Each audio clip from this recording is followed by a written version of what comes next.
family and friends of our graduates, I'm deeply proud to present the class of 2024 from the Humanities Division in UCLA's College of Letters and Science.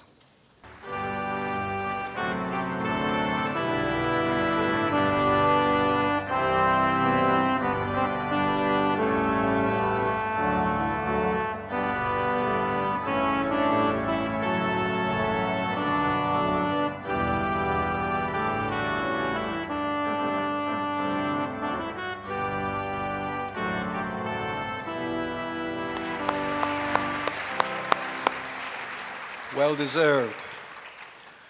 Ladies and gentlemen, the Dean of Humanities, Alexandra Minna Stern, and our faculty.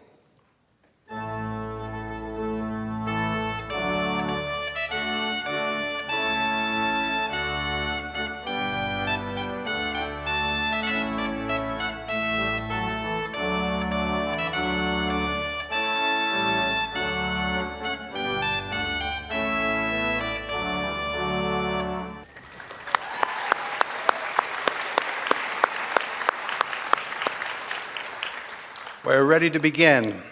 At this time, I'd like to introduce UCLA's Dean of Humanities, Alexandra Minna Stern. Dean Stern is a professor of English and History and Society and Genetics at the University of California, Los Angeles.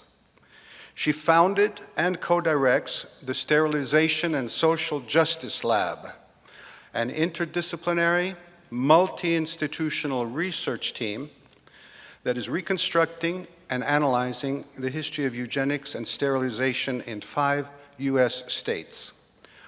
Her research has focused on the history of eugenics, genetics, society, and justice in the United States and Latin America.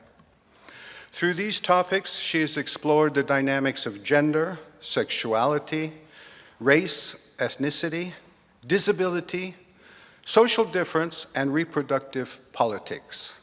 Please join me in welcoming Dean Stern.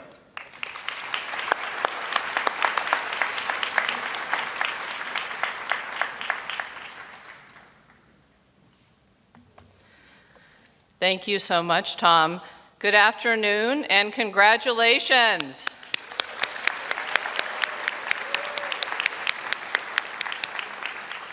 This is a wonderful moment for you, particularly this class of 2024.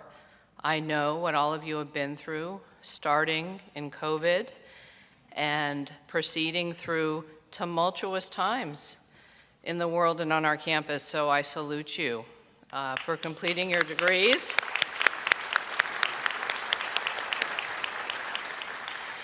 And today is a day of celebration for you, for your families. Let's give a shout out to the parents.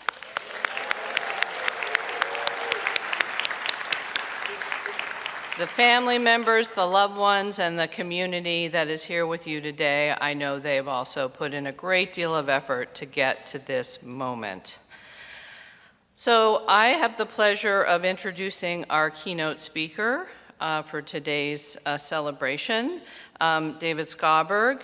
David is a UCLA professor of Asian languages and cultures, and he served as Dean of the Humanities Division, the role that I currently occupy, for 11 years.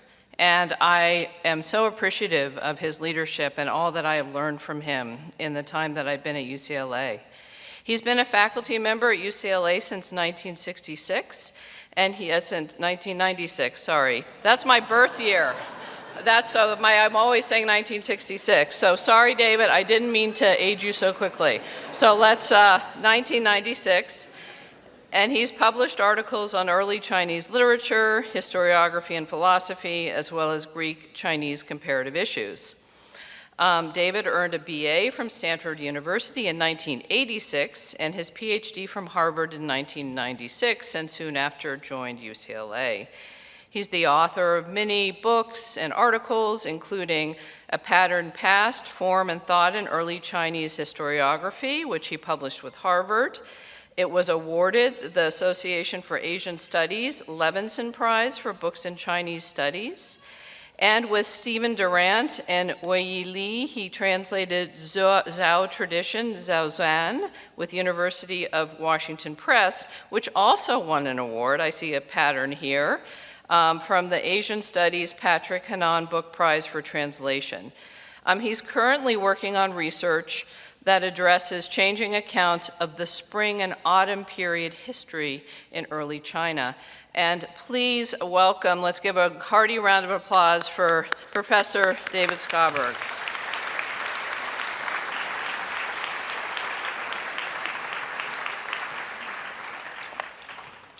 Thank you, Alex, for your kind introduction, and thank you for your kindness more generally. Good afternoon, graduates of the UCLA class of 2024, and warmest congratulations to you on this day that marks the completion of this stage of your studies.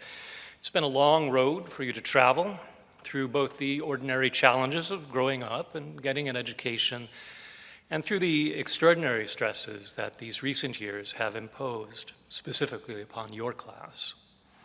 We're here today, your families, your friends, and your faculty, to celebrate your triumph and to cheer you on loudly as you plot your journey into new challenges and opportunities beyond UCLA. Now, this kind of celebration is, of course, exactly what this building, Royce Hall, was built for. I mean, look around you. It was designed on the model of a religious building, a basilica. And outside of graduation season, it's used as a venue for the performing arts and for lectures and for scholarly gatherings. In its function and in its decor, it is something like a temple to the humanities. If you read the inscription here above the stage, or if as you go out in a little while you read the inscriptions over the doors leading to Dixon Plaza, you'll see that they declare its role as a temple of the humanities. This is the place where we stage our dedication to the lessons that we human beings have managed to learn over the many generations. This is the place where we declare the ideal of understanding one another. The particulars of today's occasion also speak to the grandeur of the moment. We've brought everyone here to witness. We've seated you here between your invited guests, your families and friends, and the university, here represented in the persons of your faculty. Here on stage, we've costumed ourselves in a slightly bizarre, mysteriously marked kind of robe that's derived from the garb of medieval scholars and clerics, and we've insisted that you also, graduates, dress yourselves in the same style. In a few moments, we'll greet you here on stage as you show yourself here to the audience. Overall, it's a serious ceremonial fuss. There's going to be some music that is traditional to the period, some choreography, some speeches and pronouncements, and then you'll be transformed into a UCLA graduate and on your way. And with that phrase, we have to stop. On your way? For any parent to hear that you're on your way, the thought of your being on your way has to raise a small alarm at least, and for professors too, because in truth, there are times when we think of you with the kind of protectiveness and hope that a parent brings. And we ask ourselves, on their way? So quickly? Can they really be ready to be on their way? And the answer, of course, is yes. Of course, graduates, you're ready to be on your way. You're as ready as any of us were, for sure, and more. You're experienced, you're savvy, and you're resilient in some ways that we maybe never thought to be or never had to be. And I'll start by saying that, above all, you are UCLA graduates. That is, graduates of the finest public university in the land. Privately, in my own ranking, I make that the finest university in the land because the public mission is what sets us apart.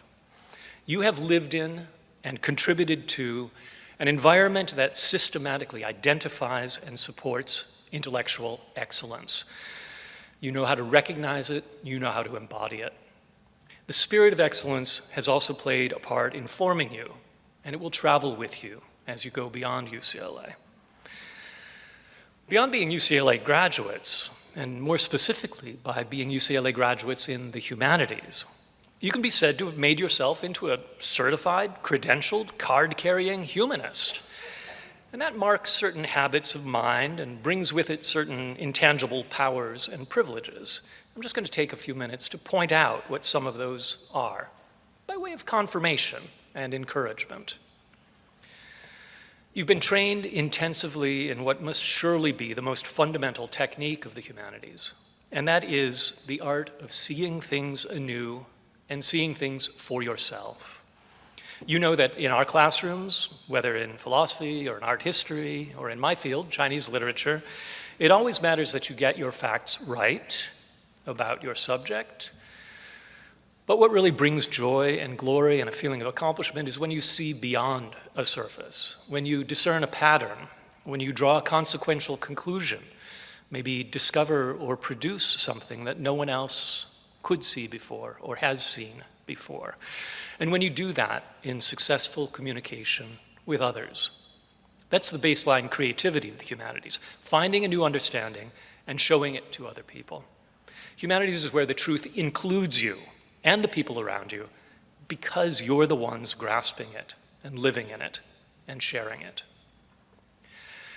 Going on from there, your readiness to see things anew and to see for yourselves can protect you against some of the seductions of simple-mindedness that beset our age. The lure of entertainment politics and cartoon machismo and a notoriously dangerous beauty culture. The lure of cheap marketing and the poisonous notion that somehow the only valid measure of value is money. As humanities graduates, you're in a position to see such stuff for what it is, to sweep it aside if you want, at least when you can see that it might be doing you harm, and to replace all of that with something more nourishing, something worthy of the minds you've cultivated here. Keep things complicated, keep things nuanced, keep things human. You've got huge, complexly formed minds, and part of what you're going to be doing in the coming years is figuring out how to feed those minds and how to keep them healthy. You may already have had the good fortune of discovering a calling, whether a professional calling or a personal calling, something that you love to do and that you do well, maybe better than most people, and something that you can't imagine turning your back on. You may still be listening to hear that calling clearly. Keep your ears open for it. It comes from within you, but it also calls you into the world, and it guides you as you build yourself further. As you hear it more clearly and as you follow it, keep in mind how you've been preparing yourself here during your years in UCLA. You've been learning to speak another language or two. You've been learning to understand the world through other people's experiences. You've been learning to connect in human terms and to stay connected with the people around you. Your education has put you face to face with 100 or 1,000 other human beings who faced their own challenges and found or created their own callings, who became the authors and artists of themselves and of their own lives. That's, of course, what we're all doing, and you've made a singular study of the process during these years. Now, you probably know from the responsibilities that you've already taken on along the way that as you grow in knowledge and take on more responsibility, whether in a workplace or in a family or in any other kind of group, you will face ever more often the hard question of conscience, of practicality, and the need to solve problems with and for others in the light of your own conscience. And here your reflective education will be of use to you. It will have helped shape your conscience and refine it to make it a more deliberate and reflective conscience. It will offer some pathways for thinking about a problem. It will help you remember what you need to shine in the things you do for other people. Protect your conscience. Protect it from the sorrow of having done wrong. And use your insightfulness and your eloquence to speak up against wrong. And when you can, use your understanding to help mend the wounds that divide people. You know, a healthy conscience can get you into trouble. And I fervently hope that your time at UCLA and in the humanities has prepared you to get into the good kind of trouble that actually makes our world better. You're still going to need your conscience. You're still going to need your calling for that.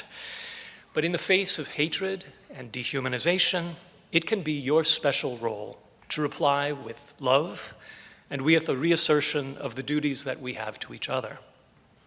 The most powerful reassurance that you can give to the angry and the fearful is to stand conscientiously and unashamedly for your own commitments. Again, I believe that such self-awareness and straightforwardness belong to you by virtue of your humanistic training. Anyone who's been on a plane knows that as you're getting ready for the flight, the cabin crew will remind you, they'll say, if you're traveling with children, make sure that your own mask is on first before helping your children. And I just love it that we all have to be reminded not to let our parental or our caregiving instincts become counterproductive. But you know, there's a basic truth there. It really is like that. You're going to have to keep in mind or be reminded periodically along the way that you can't save anyone else if you haven't already done the minimum to save yourself. I'm willing to predict that you'll find your greatest and your most meaningful satisfactions in the way that you care for others, for the people you love in your personal life, for the people you work with in your professional life. I'm willing to predict that you will love your work to the extent that it matches your calling and your conscience and puts you in a position to care meaningfully and effectively for others.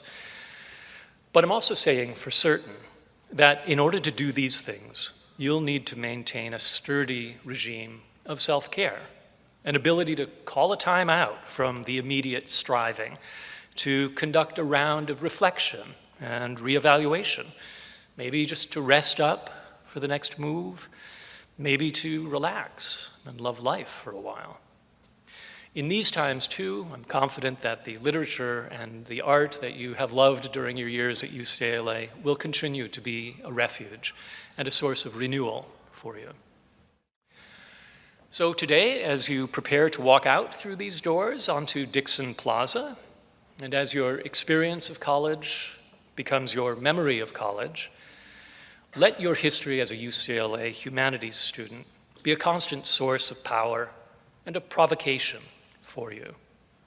Listen for your calling, protect your conscience, give yourself the care that you need to be able to care for others.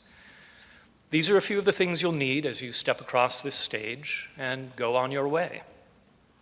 So congratulations again, class of 2024, for all of the good work and hard work and the resilience you've shown during your time at UCLA.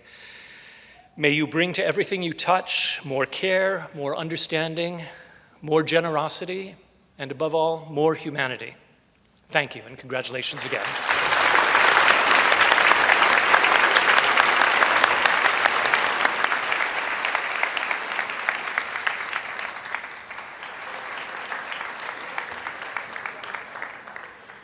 Well, there you have it.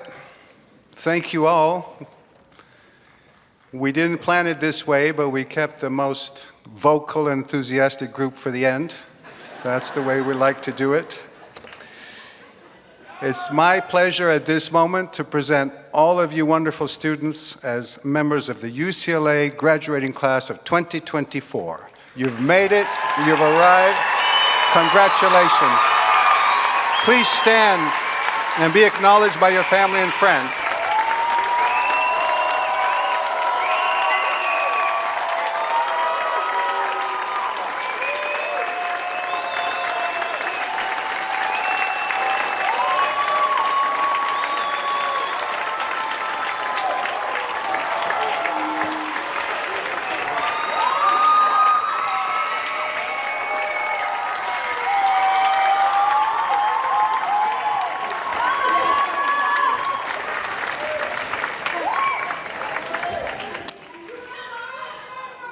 Wonderful. You've lived the best years of your life. Of course, there are going to be better ones to come.